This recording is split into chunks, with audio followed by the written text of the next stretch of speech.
ಈ ತೀರ್ಪೇನು ಕೊಟ್ಟಿದ್ದಾರೆ ಪಾಪ ಪ್ರಿಯಾಂಕಾ ಖರ್ಗೆ ಎಲ್ಲದಕ್ಕೂ ನಾನು ಎಲ್ಲಿ ಬಾಯಿ ತೆಗಿಬೇಕು ಅಂತೇಳಿ ಕಾಂಪಿಟೇಷನ್ನು ಈಗಂತೂ ಭಾಳ ಕಾಂಪಿಟೇಷನ್ ಪ್ರಾರಂಭ ಆಗಿದೆ.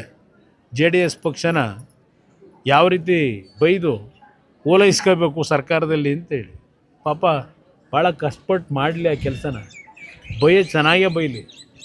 ಆದರೆ ಅವ್ರು ಹೇಳ್ತಕ್ಕಂಥದ್ದು ಯಾವೊಂದು ಜನರ ಒಂದು ಗೌರವ ಉಳಿಸ್ಬೇಕು, ಸರ್ಕಾರದ ಗೌರವ ಉಳಿಬೇಕು ಅನ್ನೋದಿದ್ದರೆ ತಪ್ಪೇನು ಮಾಡಿದ್ರಿ ಸರಿಪಡಿಸ್ಕೊಳ್ಳಿ.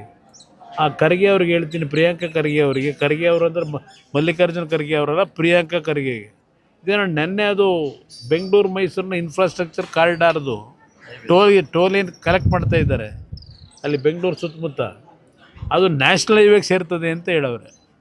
ಸ್ವಲ್ಪ ತಿಳ್ಕೊಂಡು ಮಾತಾಡಲಿ, ಎಲ್ಲದಕ್ಕೂ ಬಾಯಿ ಚಪಲಕ್ಕೆ ಮಾತಾಡೋದು ನಿಲ್ಲಿಸ್ಲಿ ಪ್ರಿಯಾಂಕಾ ಖರ್ಗೆ. ಅದು ಕರ್ನಾಟಕ ರಾಜ್ಯ ಸರ್ಕಾರದ ಹೆದ್ದಾರಿ ಯೋಜನೆ, ಅದು ನ್ಯಾಷನಲ್ ಹೈವೇ ಯೋಜನೆ ಅಲ್ಲ ಅದು. ಅದರಿಂದ ಅಲ್ಲಿ ಟೋಲ್ ಕಲೆಕ್ಷನ್ ನಿಲ್ಲಿಸಬೇಕಾಗಿರೋದು ನ್ಯಾಷನಲ್ ಹೈವೇ ಇರಲ್ಲ, ರಾಜ್ಯ ಸರ್ಕಾರ. ಹೈಕೋರ್ಟ್ನಲ್ಲಿ ಉಗಿದಿರ್ತಕ್ಕಂಥಕ್ಕಾದ್ರೂ ಒಂಚೂರು ಮರ್ಯಾದೆ ಉಳಿಸ್ಕೋಬೇಕೋ ಬೇಡೋ ಅದ್ರ ಬಗ್ಗೆ ಚರ್ಚೆ ಮಾಡೋರು. ಇವತ್ತು ಹೈಕೋರ್ಟ್ನಲ್ಲಿ ಹೇಳಿದ್ದಾರೆ, ಸರ್ಕಾರಕ್ಕೆ ಏನಾಗಿದೆ, ಇದು ಕರ್ನಾಟಕ ರಾಜ್ಯದ ಇತಿಹಾಸದಲ್ಲೇ ಒಂದು ದೊಡ್ಡ ಹಗರಣ, ಸ್ಕ್ಯಾಮ್ ಅಂತಕ್ಕಂಥದ್ದನ್ನು ತೀರ್ಪು ಕೊಟ್ಟಿದ್ದಾರಲ್ಲಿ. ರೈಟಿಂಗ್ನಲ್ಲಿ ಬರೆದಿದ್ದಾರೆ, ಬರೀ ಮೌಖಿಕವಾಗಿ ಹೇಳಿರೋದಲ್ಲ, ರೈಟಿಂಗ್ನಲ್ಲಿ ಬರೆದಿದ್ದಾರೆ. ಟೋಲ್ ಕಲೆಕ್ಟ್ ಮಾಡ್ತಿರೋದು ಇಲ್ಲಿಗಲ್ ಅಂತ ಹೇಳಿ ಕೋರ್ಟ್ ಹೇಳಲಿಲ್ಲ, ಕರ್ನಾಟಕ ರಾಜ್ಯದ ಸರ್ಕಾರದ ಪರವಾಗಿ ಲಾಯರ್ಗಳು ಹೋಗಿ ಅಲ್ಲಿ ವಾದ ಮಾಡೋರಲ್ಲ, ಅವ್ರು ಹೇಳಿರ್ತಕ್ಕಂಥದ್ದು ಇಲ್ಲಿಗಲ್ ವೇನಲ್ಲಿ ಟೋಲ್ನ ಹಣ ಸಂಗ್ರಹ ಮಾಡ್ತಾ ಇದ್ದಾರೆ ಅಂತೇಳಿ ಸರ್ಕಾರದ ವಕೀಲರು ಹೇಳಿರೋದಲ್ಲಿ ಕೋರ್ಟಲ್ಲಿ, ನಾನು ಹೇಳ್ತಿರೋದಲ್ಲ.